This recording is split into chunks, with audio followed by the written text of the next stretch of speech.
Diskriminasyon at panghuhusga ng lipunan ang madalas nararanasan ng mga nakakapangasawa ng pari. Ang mga pari naman na piniling iwan ang kanilang bukasyon upang magtaguyod ng sariling pamilya, aminado rin na hindi naging madali para sa kanila ang mamuhay sa labas ng pinaglilingkurang simbahan. Narito ang ikalawang bahagi ng aming special report tungkol sa mga pari na ngayon padre de pamilya na.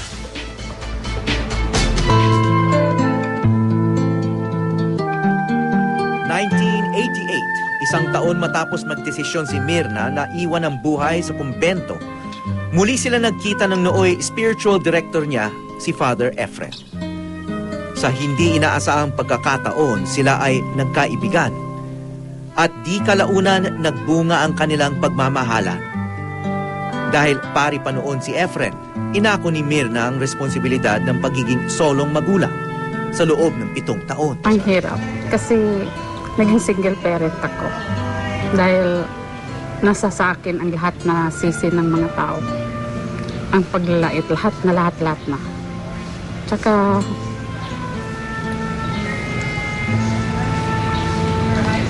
yung naging single parent ka, at saka alam mo kung ano siya. Tsaka hindi ko ma-explain. Ang hirap kasi during mga Christmas season, yung mga birthday. Kung Christmas nga, ako ang gumagawa ng gift. Para sabi ko na galing sa papa niya kasi naghanap siya. Sinasabi pa niya, Mama, na naiingit ako sa mga kapitbahay natin, nandiyan ang tatay nila. Pag dumating yung tatay niya, tinatalian niya yun.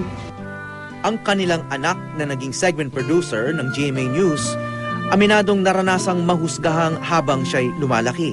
Oo, may judgmental. Alam mo naman yung mga bata, mga judgmental, mga, alam mo yun, parang, anak ng pari yan, parang ganun. May mga memories, early memories ako nun na parang nakita ko yung tatay ko, may damit siya na pampare, mga ganun. Tapos, parang ako, alam ko na hindi po pwede yun. Siguro kung hindi siya lumabas, galit yun . Oo, kasi kailangan dapat may pinanindigan ka . Yun yung turning point mo . Yung calling mo versus family. Marky, sa palagay mo ba, dapat nang payagan ng simbahang Katoliko na mag-asawa yung pare?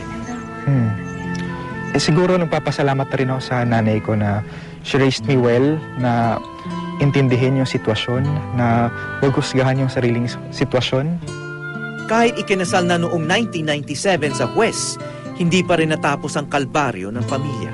Hindi madali nang mangyayari yung adjustment.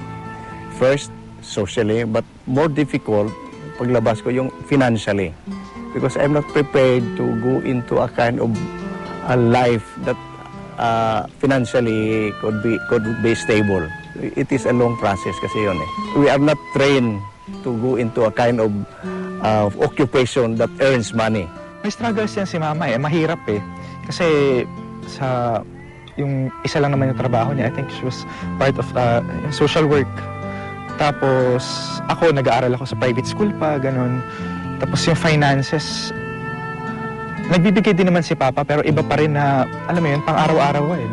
Ang mga sitwasyong ito ang nag-udyok sa mga paring lumabas sa paglilingkod sa simbahan para buuin ang Federation of Married Priests of the Philippines. May pinakamaraming miyembro ang Davao Chapter. Halos 30 pamilya ang sinusuportahan nila. There was really a need for us to organize so as to create some kind of a support system to each other. Because once you get out with a family, definitely there will be a lot of problems confronting you. First, job. Second, food. Third would be where you would be staying. Kasi may bawal ka, natima ka sa university, lalo na mga Catholic schools. Bino mo, pare ka, you cannot teach here easily.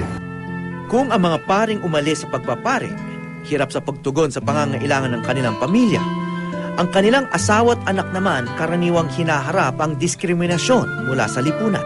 The problem minsan, the acceptance of the parents sa side ng pare. Yung problema, yun ang isa sa nila, and then, ano ba?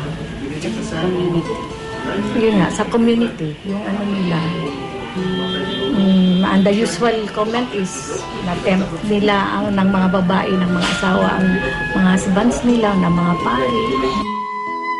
Pinapanawagan din ng grupo na payagan na mag-asawa ang mga pari, bagay na hindi pinahihintulutan ng simbahan. Kung gusto raw ng isang pari na magpakasal sa simbahan, kailangan muna nilang humingi ng dispensation.